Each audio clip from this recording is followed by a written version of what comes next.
అధికారము, డబ్బు ఈ రెండిట్లో ఏదో ఒకటి చాలు మనుషులను దుర్మార్గులను చేయడానికి, అహంకారులను చేయడానికి. రెండు ఉంటే చెప్పక్కర్లేదు ఇంకా. అసలే కోతి ఆ పైన కలుగు తాగింది అన్నట్టే ఉంటుంది. ఇంకెలా ఉంటాడో తెలియదు ఇంకా. కాగా ఈ రోజుల్లో డబ్బు ఉంటే అధికారాన్ని కొనుక్కోవచ్చు, అధికారం ఉంటే డబ్బు సంపాదించవచ్చు. ధర్మరాజు లాంటి వాళ్ళు కూడా దుశ్శాసనులుగా మారిపోతున్నారు డబ్బు వచ్చేసరికి. ఏం మాట్లాడుతున్నారో, ఎలా ప్రవర్తిస్తున్నారో తెలియట్లా. వెంటనే ఇదివరకున్న అభిప్రాయాలు మారిపోతున్నాయి. ఇదివరకు పేదవాళ్ళని, బలహీనుల్ని, కష్టపడే వాళ్ళని సమర్థిస్తూ మాట్లాడిన మనుషులు ఆ వర్గాలకి నాయకులై కోట్లు సంపాదించేసరికి కంఠం మార్చేస్తున్నారు. మళ్ళీ జమీందారులను పొగుడుతున్నారు. ఎందుకంటే వాడికి దక్కాల్సినవి దక్కాయి, వాడి కుటుంబ సభ్యులు బాగున్నారు, మిగిలిన వర్గం అంతా నాశనం అవుతే కానీ ఆ వర్గానికి నాయకత్వం వహించే మనం పైకొచ్చామే. లేకపోతే మనకి ఈ స్థితి పట్టేది కాదే. మనం పైకొచ్చింది ఆ వర్గం వాళ్ళని చూడడానికి, బాగోగులు చూడడానికి కాదా, వాళ్ళలో అవకాశాలు ఉన్న వాళ్ళందరినీ అభివృద్ధి చేయడానికి కాదా అని ఈ వర్గ నాయకులు ఆలోచించరు. వాళ్ళ ప్రయోజనాలు వాళ్ళకి నెరవేరితే చాలు. అందుకే ఎప్పుడప్పుడు సమాజాన్ని దోచుకోవాలనుకునే వాళ్ళు ఈ వర్గ నాయకుల్ని కొనేస్తారు. అందరికీ నచ్చ చెప్పడం కంటే వాడిని ఒక్కడిని కొనేస్తే అయిపోయేవాడికి ఏం కావాలో అడుగు, లేదా బెదిరించు. డబ్బుంటే అన్నీ అవుతాయి. అంచేతనే అంతకుముందు ధర్మరాజు లాంటి వాడు కూడా ఇప్పుడు దుశ్శాసనుడు అవుతున్నాడు.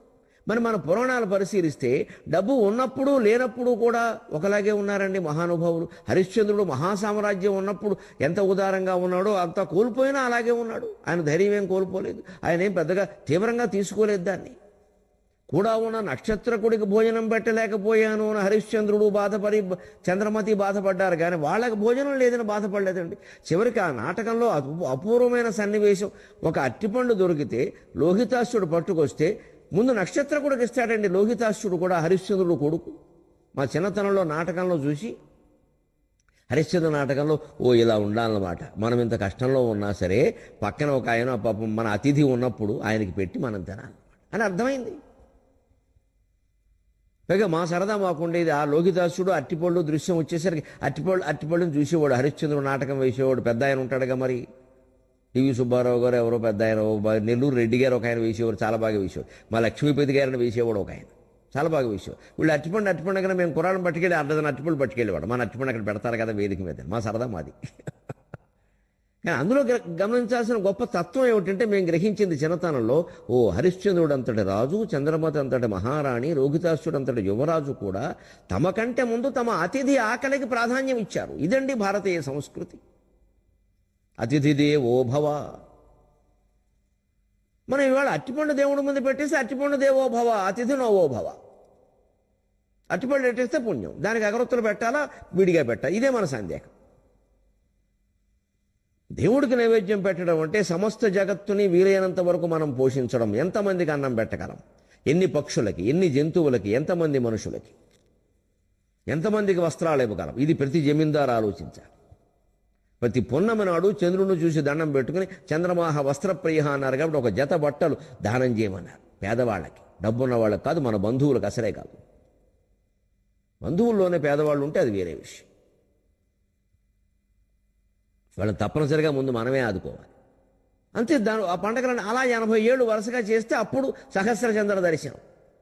ఎందుకంటే అప్పటికి 1000 పుణ్యములు అవుతాయి. 80 సంవత్సరాల 8 మాసాలు గడిచేసరికి తెలుగు లెక్క ప్రకారం వ్యక్తికి 80 ఏళ్ల 8 మాసాలు గడిచేసరికి 1000 పుణ్యములు అవుతాయి. ఎందుకంటే అధిక మాసాలు ఉంటాయి కాబట్టి అప్పుడు అది చేసుకోవాలి. ఊరికే ఆర్భాటంగా అమెరికా నుంచి అబ్బాయిలను పిలిచి చేసుకోవడం, ఊరికే మనకి ఫోటోలు తీసుకుంటూ మనకు వస్తుంది, దాని ప్రయోజనం ఏం లేదు. దాంట్లో ఉండే ఔదార్యం ఇది. ఔదార్యం లేనప్పుడు ఊరికే దారి ఏం దేనికి? ఇవి మన పండుగలు, ఆచారాల సమస్తం కూడా ధనవంతులు తమ సంపదను తామే తగ్గించుకుని పేద వర్గాలకు ఇవ్వడం ద్వారా సమాజంలో సమసమాజ స్థాపన చేసే ఏర్పాటు చేయడానికే ఏర్పాటు చేయబడ్డాయి. అందుకోసం ఉద్దేశించబడ్డాయి. వ్యక్తి స్వచ్ఛందంగానే సాధించేటువంటి సామ్యవాదమే వైదిక ధర్మం. బలవంతంగా సాధించడమే కమ్యూనిజం. స్వచ్ఛందంగా వ్యక్తి చేత సాధింపజేయడమే వైదిక ధర్మం. అదే సామ్యవాదం, అదే పద్ధతి. కానీ బలవంతంగా వద్దు, ఎందుకంటే మనుషుల ప్రాణాలు పోతాయి, వ్యతిరేకత ఎక్కువైపోతుంది. సాధ్యమైనంత వరకు భగవంతుడి పేరు మీద, ధర్మం పేరు మీద, పరోపకారం పేరు మీద, మనుషుల్ని కరిగించేటువంటి కావ్య పురాణ ఇతిహాస ప్రవచనాల పేరు మీద డబ్బున్న వాళ్ళ మనస్సును సరళంగా మార్చి వాళ్ళ సంపదలను వాళ్లే వ్రతాలు, నోములు, పిల్లల పెళ్లిళ్ళు, విందులు, వినోదాలు, పేరంటాలు మొదలైన వాటి పేరు మీద తరిగించేలా చేసుకుని అవి పేద వర్గాల్లోకి వెళ్లేలా చెయ్యాలి. ఆ కాలంలోనే కాదు, ఈ కాలంలో కూడా అత్యంత పేదవర్గం బ్రాహ్మణులే. అందుకని బ్రాహ్మణులకు దానం ఇవ్వమని చెప్పారు. బ్రాహ్మణ పక్షపాతం కాదు అది. ఆ కాలంలో అత్యంత పేదవాళ్ళు బ్రాహ్మణులు.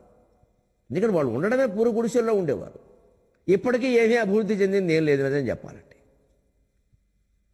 ఉన్నా నిలబెట్టుకోవడం కూడా మా వాళ్ళకి తెలియదు. నమశివాయ. అందుకే చెప్పారండి, లేకపోతే ఏం చెప్పాలా. కేవలం బ్రాహ్మణులకి ఏమని చెప్పాలా, పేదవాళ్ళకి ఏమని చెప్పారు. బేదసాధనకు దాన ధర్మాలు చేయమని పురాణాల్లోనూ చెప్పారు. తద్వారా సమసమాజాన్ని ఆర్థికంగా ఎక్కువ భేదాలు లేకుండా, ఎలాగో కొన్ని భేదాలు ఉంటాయి, అది మరీ ఆ అంతరం మరీ పెరిగిపోకుండా అలా ఎప్పటికప్పుడు సర్దుకుంటూ రండి, స్వచ్ఛందంగానే హాయిగానే, పండగల పేరు మీద, మనస్సంతృప్తి పేరు మీద. అప్పుడు తిరుగుబాట్లు విప్లవాలు ఎందుకుంటాయండి? ఎన్కౌంటర్లు, గొడవలోను.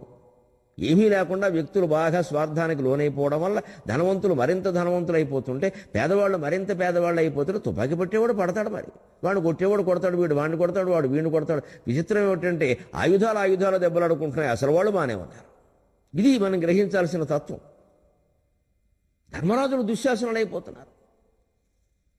అంచేత నువ్వు చాలామంది డబ్బు దుర్మార్గం అమ్మ, డబ్బు పాపిస్తుందమ్మా. డబ్బులో ఏం లేదమ్మా, డబ్బు లక్ష్మీదేవి. మన బుద్ధిలో ఉందంట. మన బుద్ధిని మనం అనుకోవడం ఇష్టం లేక డబ్బునంటాం, జాతకాలను అంటాం, ముహూర్తాలను అంటాం, పొద్దున్నే ఎదురొచ్చిన వాడిని అంటాం, ఎంతమందిని అంటాము. మన పూర్వీకులను అంటాం, చివరికి మన కులాన్ని అంతటినే అంటాం. మా కులం వాళ్ళు అందరూ ఇంతేనండి, దిక్కుమాలిన కులంలో పుట్టాను నేనని వీడే అంటాడు. వీడి బుద్ధిలో తేడా చూసుకోడు. అవి ఆ నిందే మానుకోవాలి. మన బుద్ధిలో తేడా, దానికి కులాన్నంతటి నిందిస్తే ఉపయోగమే ఉందండి. రవరుడంతటి వాడే అన్నాడు అజ్ఞానంలో పడి. బుద్ధిజాడ్య జనితోన్మాదులు కదా శ్రోత్రియులు అన్నాడు. బ్రాహ్మలందరూ ఇంతే, వేదం చదువుకుంటారు, ఎందుకు పనికిరారు, లోకజ్ఞానం ఉండదు. శుభ్రంగా తీర్థయాత్రలు చేయాలి అంటే సిద్ధుడు ఏదైనా పాదలేపనం పూస్తే అకలంకౌషధ సత్వముందెలియ, నిజంగా ఆ మందు ఎటువంటిదో కనిపెట్టాలని పరీక్ష చేయాలని నాకు అనిపిస్తే ఒక్క పని చేసి ఉండాల్సింది కదా అన్నాడు. అప్పుడు ఒక్క క్షణంలోనే అన్ని పుణ్యక్షేత్రాలు తిరిగేవాడిని కదా అన్నాడు. మనిషి బలహీనుడైనప్పుడు, ఆపదలో ఉన్నప్పుడు ఎంత విచిత్రంగా ప్రవర్తిస్తాడో తెలుస్తుంది చూడండి. ఎవరుడు హిమాలయాలకు వెళ్ళాక పాదలేపనం పోయి కానీ హిమాలయాలకు వెళ్ళాలని కోరుకున్నాడు. పుణ్యక్షేత్రాలు కోరుకోవచ్చుగా, హిమాలయాలు కూడా కొన్ని ఉండొచ్చు, కానీ అక్కడికి వెళ్ళాలని కోరుకున్నాడు. ఆ మంచు ప్రభావం వల్ల మధ్యాహ్నానికి ఆ పాదలేపనం కరిగిపోయింది. అప్పుడు తన బుద్ధిని తాను అనుకోవడం మానేసి ఎవరిని అంటున్నాడో చూడండి. పెద్దల గారు ఎంత గొప్పగా మనోవిశ్లేషణాత్మకంగా రచించాడో మను చరిత్రని. అకలంకౌషధ సత్వముందెలియ మాయా ద్వారకావంతి కాశి గయా కురుక్షేత్ర. అకలంకౌషధ సత్వముందెలియ మాయా ద్వారకావంతి కాశి కురుక్షేత్ర గయా ప్రయాగములునే సేవింపక ఉద్దండ గండక వేదండ వరాఘవాఘరిపు ఖడ్గవ్యాఘ్రము. ఉద్దండ గండక వేదండ వరాఘవాఘరిపు ఖడ్గవ్యాఘ్రము. ఇమ్మంచుగొండకు రాజల్లునే, ఇమ్మంచుగొండకు రాజల్లునే బుద్ధిజాడ్యజనితోన్మాదుల్ గదా శ్రోత్రియుల్. బుద్ధిజాడ్యజనితోన్మాదుల్ గదా శ్రోత్రియుల్ అని బ్రాహ్మణులందరినీ తిట్టారండి. కులనింద ఎందుకు? తన అసమర్థతకి. ఒకడు ఇలాగే ఉంటాడు ఎప్పటికీ. మా వాళ్ళందరూ ఇంతేనండి, ఏమిటి మేము ఎంతకంటే అభివృద్ధి అవ్వాలండి, మా ఇంట్లో అందరూ అంతేనండి, ఎవరికి ఏం కలిసి రావట్లేదండి. ఎందుకంటేనండి మా ముత్తాత గారు ఒక ఆయన ఆ శనివారం నాడు పోయేటండి. అప్పటి నుంచి ఎలా ఉంది, వీడి దౌర్భాగ్యానికి వాడిని ఎందుకంటే అనుకోవడం. ముత్తాత గారు శనివారం పోతే వంశం అంతా పాడవుతుందా? మనం చేసే పనులు ఇలాగే ఉంటాయి. మన అసమర్థతను కప్పిపుచ్చుకోవడం, మన ఓటమిని అంగీకరించడం ఇష్టం లేదు, దాన్ని సరిదిద్దుకోవడం అసలే ఇష్టం లేదు. అక్కడి నుంచి బెళ్ళం బిడ్డ వచ్చిన వేళ, గొడ్డొచ్చిన వేళ, కొత్త కోళ్ళు అడుగు పెట్టిన వేళ, పెళ్లికి ముహూర్తం పెట్టిన వేళ అందరినీ అనుకోవడం. నిజంగా అంటున్నాడు ప్రభువు, నిజంగా మనందరి మనస్తత్వంతోనే. నాకు పుణ్యక్షేత్ర ఆ పాదలేపం పోయిగానే యాత్రలు చేయాలని ఉంటే మాయా, ద్వారక, అవంతి, కాశీ, కురుక్షేత్ర, గయా, ప్రయాగ ఎన్నున్నాయి, అవన్నీ తిరగచ్చుగా. అక్కడెక్కడ మంచు ఎక్కువ ఉండదు, అందుకని కరగకుండా ఉండేది. మానేసి హిమాలయాలకు వచ్చాను. ఎటువంటిది హిమాలయం? ఉద్దండ గండక వేదండ వరాక వాకరేపు ఖడ్గ వ్యాఘ్రం. ఏముంది ఇక్కడ? గండకే మృగాలు, గవయ మృగాలు, ఈ భయంకరమైన ఏనుగులు, చిరతపూళ్ళు, దున్నపోతులు, ఇవన్నీ కనపడ్డాయా? ఇదివరకేమో మున్ను ముచ్చిచ్చును విరాళి కొన్న చోటు, గిరిజ కళ్యాణంబు జరిగిన చోటు, నారదుడు వీణ మీటిన చోటు అని చెప్పుకున్నాడా? అంటే మన పరిస్థితులు బాగుంటే, మనకు యాత్ర సక్రమంగా జరిగితే ఆ హిమాలయాలన్నీ బాగానే ఉంటాయి. ఏదైనా కొంచెం ఆఫర్ వచ్చేసరికి ఇంత దరిద్ర ప్రదేశం ఇంకోటి లేదండి నేను అంటూనే ఉన్నాను, మా ఆవిడ పట్టెట్టింది, ఆవిడని ఎందుకు అనుకోవడం? ఎలాగో అలా భార్యని అనడం భర్తకి సరదా. ఏదో వంకట్టి తిట్టాలి, వీలైతే వాళ్ళు పుట్టింటి వాళ్ళని కూడా తిట్టాలి. మొత్తం దశ పూర్వేషాం దశాపరేషాం తిడితే ఈ భర్తగారు అహంకారం నిలబడుతుంది అక్కడ. లేకపోతే ఈ భార్యకి ఏదైనా అనుమానం ఉంటే భర్త సమర్థత మీద, అప్పుడు ఆవిడ ఉంటుంది అన్ని చేతకాల వ్యవహారాలు చేస్తే ఇలాగే ఉంటుంది. కాస్త మంచి మంచి ట్రావెల్స్ చూసి, మంచి ట్రావెల్స్ అంటే పలానా ట్రావెల్స్ దగ్గర మంచి అని బ్రాకెట్లో ఉంటుందా? ఏదో ఆవిడకి అనాలని ఉంది భర్తను, అంతే. దొరికిన సమయం ఇలా ఒకళ్ళొకళ్ళు అనుకోవడం కంటే అసలు పరిస్థితి ఏమిటి అనుకోకుండా జరిగింది అది మనం ఊహిస్తామా? కాస్త ఓపిక పడితే దాని నుంచి బయటపడతాం. ఈ లోపు కాస్త చుట్టుపక్కల తిరుగుదాం, చెట్టపట్టాలు పట్టుకుని హాయిగా చుట్టూ తిరుగుతూ ఉంటే ఆ అనుకోని ప్రదేశాల్లో, కొత్త ప్రదేశాలు కూడా ఉచితంగా చూస్తాం, ఏ టికెట్లు లేకుండా. చిట్టపట్ట చినుకులు పడుతూ ఉంటే, చెలికాడే సరసన ఉంటే, చెట్టు నీడకై పరిగెడుతుంటే అని పరిగెట్టకూడదండి దంపతుల యాత్రలో. ఏమైనా అయిపోయిందా? ఈలోపేమైనా బస్సు పారిపోయిందా? అది కొత్త ప్రదేశాన్ని చూడడం ఎంత అదృష్టం. ఆ కొండల్లో కొట్టల్లో సరదాగా అలాంటి ఆలోచన మనకి రాదు. ఒకళ్ళొకళ్ళు తిట్టుకుంటూ కూర్చుంటాం. ఇదే జీవితం. నవజీవనాన్ని వేదం చేసుకోవాలంటే మన ఆలోచనలు మార్చుకోవాలండి. ఆ పరిస్థితులే మారవండి. మారగలిగింది మన మనస్సు, మారవలసింది మన మనస్సు, మార్చుకోవలసింది మన మనస్సు. అది మన చేతుల్లో ఉంది. పరిస్థితులన్నీ మార్చడం మన చేతుల్లో. అందుకని అటువంటి హిమాలయాలకు ఎందుకు వచ్చాను? ఏమున్నాయి అక్కడ? అడుగుతున్న ఓతులు తప్పితే అని హిమాలయాలను తిడుతున్నాడు. పైగా హిమాలయాలను తిట్టిన ఒక రకం. మా బ్రాహ్మణులందరూ ఇంతే, వేదం చదువుకోవడం తప్పితే లోకజ్ఞానం ఉండేడిస్తేగా నీకు లేకపోతే లేకపోవచ్చు కాక అందరికీ లేదండి ఎందుకు? బ్రాహ్మణులందరూ ఇలా ఉన్నారా? మనం చాలామంది ఇలాగే అంటాం. మనం చాలామంది ఇలా ఉంటాం. మన కులం నుంచి ఒక నాయకుడిని ఎన్నుకోవాలి అంటే మనమే నిలబడ్డామనుకోండి పోటీగా కుల నాయకుడి కింద. వాళ్ళు ఎన్నుకుంటే మంచిది, ఎన్నుకోకపోతే మా ఇంతేనండి పీతలమంగం, ఒకటి పైకి లాగితే ఒకటి కిందకి లాగుతాడు అంటాడు వీడు. మరి ఇంకొకడికి ఏదైనా పదవిస్తే వీడి కిందకే లాగుతాడు. మరి ఏమైంది? ఎక్కడుంది దోషం? శంకరాచార్య చెప్పిందేనండి, అంతకు మించి ఎవరేం చెప్పలేరండి. అహం మమ, అహంకారం మమకారం. ఈ రెండు పోగొట్టుకునే వరకు మానవ సమాజంలో ఏ వ్యక్తి, ఏ వ్యవస్థ బాగుపడే సమస్య లేదు. అంచేత మనం చేసేటువంటి ప్రతి పూజ, ప్రతి నోము, ప్రతి తీర్థం, ప్రతి యాత్ర అన్నింటిలో ఈ రెండిట్లో తగ్గుతున్నాయా లేదా? అహం తగ్గిందా లేదా? మమకారం తగ్గిందా లేదా? అహంకారం తగ్గిందా లేదా? ఈ యాత్ర చేసే ప్రయోజనం ఏమిటి? లేదా 50,000 దండగాయి. యాత్రల వల్ల పుణ్యం వస్తుందనుకోవడం భ్రమ. జ్ఞానం రావాలి, జ్ఞానం రావాలి. యాత్ర వల్ల చిత్తశుద్ధి పెరగాలి. తర్వాత మన జీవితమే మారిపోవాలి, అసలు వేరుగా ఉండాలి. యాత్రికుడు వచ్చాక ఆయన అంతా ఏమిటో గొప్ప జ్ఞానిలా ఉన్నాడండి అని అనుకోవాలి అందరం. మన ప్రవర్తనలోనే మార్పు రావాలి. చాలా మమకారాలు తగ్గిపోవాలి. ఒక స్థితప్రజ్ఞ లక్షణం రావాలి. యాత్ర అంటే అది. అంత ఉన్నతమైన హిమాలయాలు చూశాక కూడా మనం ఊరికే ఎలక్కన్నంలాగా ఆలోచిస్తున్నామంటే ఇంకెందుకు హిమాలయాల కన్నా మానసరోవరం, సదరన్ ట్రావెల్స్ వాళ్ళని వెళ్ళి బాగు చేయడం అంతే. మనకేం కలిసి వస్తుంది దాంతో? ఇదే ఆలోచించాల్సిన విధానం. అందుకని డబ్బులో దోషం లేదండి, జాతకాల్లో లేదండి, ముహూర్తాల్లో లేదండి, గుళ్ళలో లేదండి, దేంట్లో లేదండి, మన బుర్రలో ఉందండి. డబ్బు గలట్టివాడు కొరడా జడిపింపగనే జగమ్ము తబ్బిబ్బైపోవు. ఎన్ని సామెతలు పుట్టాయండి డబ్బు మీద. డబ్బుకు లోకం దాసోహం, పైసామే పరమాత్మ, మనీ మేక్స్ మెనీ థింగ్స్ అన్నీ. సర్వే గుణా కాంచనమాశ్రయంతి సంస్కృతం. డబ్బుకు లోకం దాసోహం Telugu, money makes many things English, పైసామే పరమాత్మ హిందీ. ఇంకా నాకు తెలిసిన భాషలు చెప్పాను, మీకు తెలిసిన మీరు చెప్పుకోండి. ఎన్నుంటాయి? అర్థము సకలార్థ సాధనము అని కూడా అన్నాడు. డబ్బు ఉంటేనే వచ్చేస్తాయి. అలా మనిషిని బానిసం చేసింది. పైగా డబ్బు గలట్టివాడు కొరడా చలిపింపకయే జగమ్ము తబ్బిబ్బైపోవు. వాని పెదవిన్ కనిపించిన అక్షరములు, వాని పెదవిన్ కనిపించిన అక్షరములు అబ్బొబ్బు త్రిశూల శాసనములు. వాని పెదవిన్ కనిపించిన అక్షరములు అబ్బొబ్బు త్రిశూల శాసనములు. అందవు వాని మనఃప్రణాళికల్, అందవు వాని మనఃప్రణాళికల్. డబ్బొకటున్న చాలు జగడంబులు జబ్బులు ఇకేమి కావలెన్. డబ్బొకటున్న చాలు జగడంబులు జబ్బులు ఇకేమి కావలెన్. డబ్బొకటున్న చాలు. ఎంత చిత్రంగా చెబుతుందో తరంగం చూడండి. ఇవాళ వాస్తవంగా జరుగుతున్న విషయాలు. డబ్బు ఉంటే చాలండి, ఇంకేం అక్కర్లా. డబ్బు గలట్టివాడు కొరడా జడిపింపకయే జగమ్ము తబ్బిబ్బైపోవు. 100 కోట్లు సంపాదించిన వాళ్ళు ఉంటారే లోకంలో, వాళ్ళు బెదిరించక్కర్లేదండి. అసలు కిడిగంటితో ఇలా చూసి అయ్యగారు కోపం వచ్చింది, ఇంకా కొరడా జడిపించలేదండి, జడిపింపకయే అంటున్నాడు కవి ఇక్కడ. జడిపించినచో కాదు, జడిపించినచో అన్న పద్యం బాగానే ఉంటుంది, గణభంగం ఏమి రాదు, కానీ జడిపింపకయే. డబ్బు ఉన్నవాడికి అంత భయపడతాం మనం. ఆయన పెద్ద ఇండస్ట్రియలిస్ట్ అండి. ఏమిటి ఇండస్ట్రియలిస్ట్? ఇండస్ట్రియలిస్ట్ అంటే శ్రమ పడేవాడు, పెట్టుబడి పెట్టేవాడు కాదు. ఇండస్ట్రీ అంటే శ్రమ. నిజమైన ఇండస్ట్రియలిస్ట్ ఎవడంటే సంస్థలో పనిచేసే కార్మికుడు. ఇండస్ట్రీ అంటే శ్రమ, అబ్బాయి డబ్బే పెత్తనం. అందుకే అందరూ డబ్బు పొందాలని చూస్తారు, కష్టపడాలని చూడట్లా. ఆ డబ్బే అలా వస్తుంది. ఏ స్తోత్రం చదివితే వస్తుంది. ఈ మధ్యన అదొకటి పట్టుకుంది బాగా. ఏ స్తోత్రం చదివితే వస్తుంది, ఎలా కూర్చుని చదివితే వస్తుంది. పట్టు చీర కట్టుకోవాలంటారా, మామూలు చీర కట్టుకోవచ్చు. నీ చీరను బట్టి ఇస్తున్నామా అమ్మవారు డబ్బులు? అర్థం లేని మాట. చిత్తశుద్ధి ప్రధానం అంటే అదేమిటండి? దాని వర్ణక్రమం మనకు తెలిస్తే కదా. చకార ఇకారముల చి, తకార ద్వై అకారముల త, శవర్ణ ఉకారముల షు, ధకార ద్వై ఎకారముల ధి. అబ్బాయి అవన్నీ తెలియవండి. చిత్తశుద్ధి అవి మనకెందుకు? అదేంటండి చిత్తశుద్ధి? మధ్య మనకెందుకండి? ఏ చీర కట్టుకోవాలో చెప్పండి, ఏ సమయంలో చదవాలో చెప్పండి, ఎవరి చేసి చదివించాలో చెప్పండి, అగరొత్తులు ఎన్ని పెట్టాలో పెట్టండి, నైవేద్యం ఏం పెట్టాలో చెప్పండి, లక్ష్మీదేవికి ఏ పరమానం ఇష్టమో చెప్పండి. ఇంతే. మాకు డబ్బు కావాలి.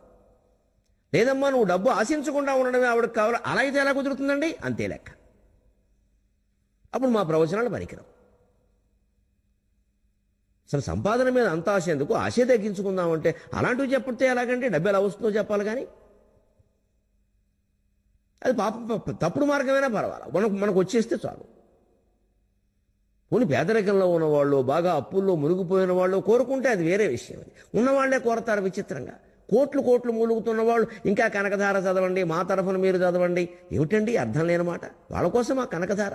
శంకరాచార్య స్వామి ఎక్కడ కురిపించారండి కనకధారను? ఒక పేదరాలి ఇంట్లోనమ్మ చినిగిపోయిన చీర కట్టుకున్న ఇల్లాలకి డబ్బిమ్మని అడిగాడు, కానీ కోట్లు ఉన్నవాడికి డబ్బిమ్మని శంకరాచార్య అడగలేదమ్మా. డబ్బు ఉన్నవాళ్ళు ఆ స్తోత్రం చదివితే పని చేయదండి. నేను మొహమాటం లేకుండా చెబుతున్నా. పేదవాడు చదివితేనే పని చేస్తుంది. శంకరాచార్య స్వామి పేదవాడు, ఆయన పేదవాళ్ళ కోసమే ఆ స్తోత్రం రచించాడు. పేద ఇల్లాలకే లక్ష్మీదేవి డబ్బు ఇచ్చింది. డబ్బు ఉన్నవాళ్ళు డబ్బు అడిగితే జబ్బులు ఇస్తుంది లక్ష్మీదేవి, డబ్బు ఇవ్వదు. డబ్బున్న వాళ్ళు దానం చేయడానికి వీలైన స్తోత్రాలు చదువుకోండి, ఎలా డబ్బు తరగాలో నేర్చుకోండి. ఇంకా డబ్బున్న వాడికి ఇంకా కావాలి. ఇంకా కళకళలు ఆడిపోయి దీపాలు ఎట్టేస్తే లక్ష్మీదేవి. దీపాలు ఎడితే వచ్చేది కరెంటు బిల్లు వస్తుందమ్మా, లక్ష్మీదేవి రాదు. దీపాలు బాగా పెడితే, లైట్లన్నీ పెడితే కరెంటు బిల్లు వస్తుంది, లక్ష్మీదేవి రాదు. దానికిగా దేవతలు వచ్చేది. దీపాలకి, నూనెలకి, పట్టుచీరలకి భ్రమపడి దేవతలు వస్తారనుకోవడం భ్రమ. అజ్ఞానంలో ముంచుతున్నారు కావాలనే కొంతమంది.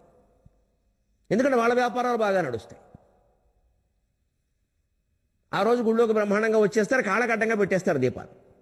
కార్తీక మాసంలో గుళ్ళోకి వెళ్ళాలంటే భయంగా ఉంది, కాళ్ళకడ్డంగా దీపాలు పెట్టేస్తారు.